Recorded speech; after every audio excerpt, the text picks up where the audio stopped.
Let's get to our high school roundtable. Steve Briggs joins us, talking about Selinsgrove. Won a couple in a row. Steve, welcome back. What a pleasure. Great to have you with us.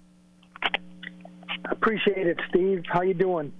Doing very, very well. So, Steve, what are the common threads that you're seeing in the last couple of weeks that are real building blocks moving forward for Selinsgrove? Great question. Defense has been the stronghold since day one. I think, take away a couple short fields from turnovers or a penalty, and this team very well could have one loss or possibly undefeated. Getting a lot out of consistency out of Mark Pastore, the sophomore quarterback who really hadn't played up until this year, and you saw that early, and he's really maturing. But Brandon Heil is one of the best football players in the state. I said it when I saw him briefly a year ago, and he's an all-state kid, and he's really fulfilling that spot with everything he does. When he touches the football, he had 10 tackles again last week, the week before out at Shamokin. He's really the constant player that Selinsgrove has that they're building upon. But everybody else is jumping on, and they're really rolling right now, and give them credit. They're doing a super job. When you're a young quarterback, we talk about how the game needs to slow down for you. And part of that is because of the speed of the game, they're not used to the traffic pattern in front of them. Do you see the game slowing down for him a little bit now as time goes? Absolutely. And the coaching staff's putting him in a situation where they're looking and saying, okay, he's pretty good here. And in his three-step quick game, a little bit of the sprint out, probably less with the drop back stuff and maybe some play action stuff. But having a strong running game allows them to do that, as you know, and I think that's really coming to play. He's growing up. There's no question about it. All right, so what about this week, Steve? I mean, let's talk about the matchup this week, because you and I both know matchups are so important to teams winning and losing. How do you view this week's matchup? Honestly, this team's struggling. The Muhlenberg team, they're 1-20 or 1-22, something like that in their last couple years. Looks like trying to get consistency. I've watched all their games this year. They struggle defensively. They're having a difficult time putting points on the board. They're turning the ball over. It kind of shows what happens with a winless program. But I look on the sideline, they got a bunch of bodies. They're a 5A team, down in the Reading area. I know the area pretty well from recruiting. I'm guessing they're probably not getting the kids out that they need, but they're getting numbers out. Quarterback, the coaching staff's been there. This is their 6th year. So it looks like they're trying to get some continuity, and they play some good people. Obviously, being a 5A program, they're not playing slouches. So it'll be a good test, I think, on paper, which, as you just mentioned, you don't play on paper.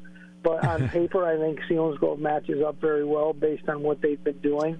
But it'll be an interesting thing. And like the rest of the state of Pennsylvania, a lot of water came down in 2 days, and they play on grass. It's one of the few times that the Selinsgrove club will be playing on grass this year. So that might be a factor. So and another factor, get to the lead. Against when you're facing a team that has no success, get to the lead, and then at that point, you got them where you need them. And I'm sure. I always used to say when we played this, these were the ones that scared you, right? But it's always stay focused.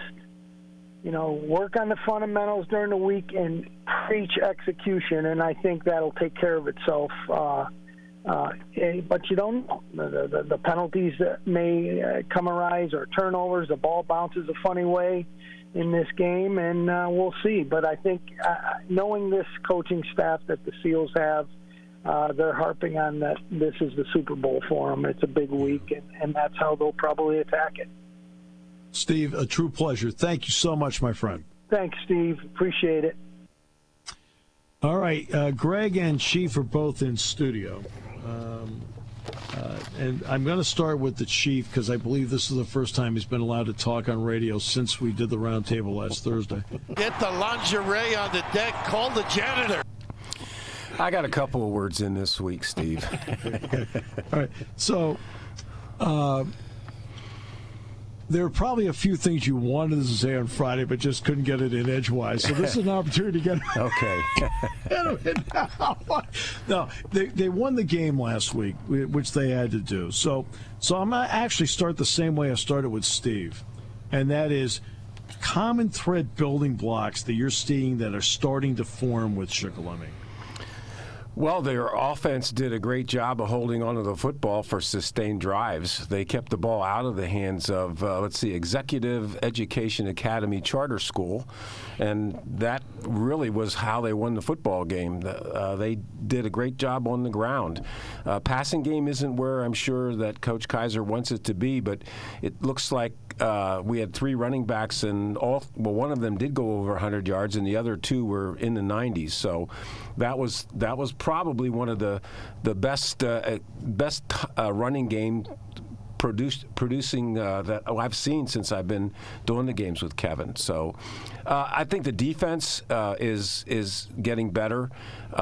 There's some of the kids have been playing in the line, and they haven't been getting a lot of recognition because linebackers are making all the tackles. But this week, the down linemen, Schaefer Knights and Raker, and they just did a nice job. And it looks like there's a little bit more confidence there, and they're definitely going to need it when we go to Jersey Shore on Friday night.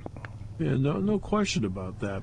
The passing game part of it, why do you think that it's taking a little bit to get? Because, I mean, look, to make a successful pass play, you got to have everybody right.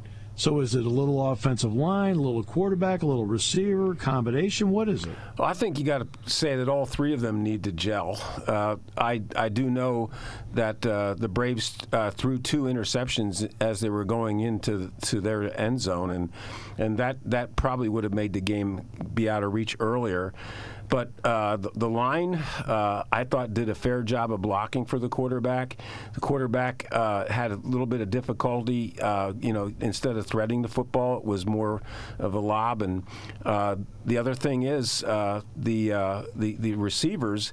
It seems that our tight end can get open all the time. Some of the other guys have a little bit of difficulty. I'm not sure you can put the blame on any one part of that passing game.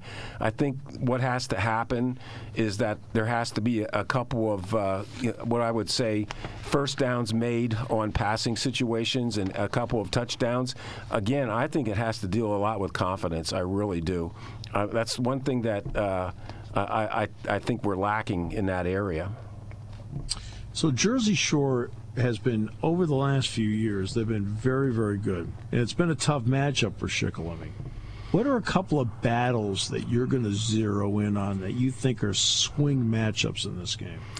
Well, number one, their defense is really aggressive. They play 5 down linemen, and they have 2 linebackers, but they have, I would call a monster back in there too, and they're really, really come at you. So that's going to be a battle for the offensive line, who I'm sure Coach Kaiser doesn't know from week to week if he's going to have everybody. So that's one aspect of it. On offense, they do a lot of things well. I was talking to Greg Wetzel, and we kind of agreed they probably only have about 8 basic plays, but they run them very well. Right. They do a nice job on a power sweep. They run a counter off of that. They'll run the quarterback off of it, and then they got this bruiser of a fullback that once he comes in the game, you better believe he's just going to get the handoff, and he's going to hit the line on either side of the guard. So that's going to be a challenge, not just for the line but for the linebackers. And when your defensive backs are making a lot of tackles, you're in a little bit of trouble, and that's what the Braves have to keep from happening. Yeah. So that's another area of the game. Steve, last year in the first game that Jersey Shore and Shikellamy met down at Schick, they crushed us. I mean, it was really the game was out of hand in the first half. The Braves went up there and played them at the Thompson Street Stadium, and it was basically a 1-score game with 2 minutes to go. I mean, the kids really came up and played well, and I think they showed Jersey Shore that we are a pretty good football team. So I'm hoping they take that along with them on Friday night. Since all three of us are here together, so I want to bring Greg in here as well. Obviously, I've now done 3 games, and obviously, I've seen just huge crowds. And, of course, the crowd on Saturday was unbelievable. What has it been like for the two of you? Is there a feeling of a sense of normalcy, and what's the atmosphere been like in the games that you have been broadcasting so far? Yeah, I agree. I agree. There's a sense of normalcy. It's nice to have the band there, the cheerleaders there, the parents there watching, the students there watching. Just like you guys had your whiteout last week. Well, Lewisburg had a whiteout too. They were down at Selinsgrove for home game, but the students all dressed in white, for the game. So yeah, it's just fun to see the fans. Everybody back at the stadium, concession stands open, programs being sold. It's just nice to see. Yeah, I agree with Greg. It seems to me we're back to 2 years ago. Yeah, I really do. Yeah, no, you can feel it. It's something. I mean, I know the numbers in this state have actually gone up. I got that, but nationally, it's everything's down 10% in 2 weeks. It's like nobody reporting it, but I mean, if you have the ability to read, that's all you got to do is have the ability to read. You can see it. So I got to ask you about Lewisburg. What's the state? They got Midwest this week. Mm-hmm. So, Greg, what do you think the state of the program is at the moment? Well, pretty good, to be honest with you. They played 3 very tough games. They had Shamokin, a district finalist. They had Jersey Shore, a district finalist, and Montoursville, a district finalist. Well, Jersey Shore was a district champion and state runner-up. So they started out with a very tough schedule, and they've been in every ball game till halftime. And last week they just kind of played out against Jersey Shore. Jersey Shore ran, counting field goals and punts, Jersey Shore ran 51 plays in the first half against Lewisburg. In a 24-minute half, they ran 51 plays. They ran 98 on the night. So with our lack of depth, it really started to show in the second half. And as Dave alluded to, they put that big fullback in the second half, goes 225 pounds. And those tackles they were making in the first half became arm tackles in the second half, and he was just running through them. All right, so let's take this with Midwest. Say say Lewisburg can get to a 2-score lead. Mentally, what does that do, especially for the players that are playing two ways? Oh, that's going to be a huge lift, and in fact, I talked with the coach Wicks about that the other night when I was at practice.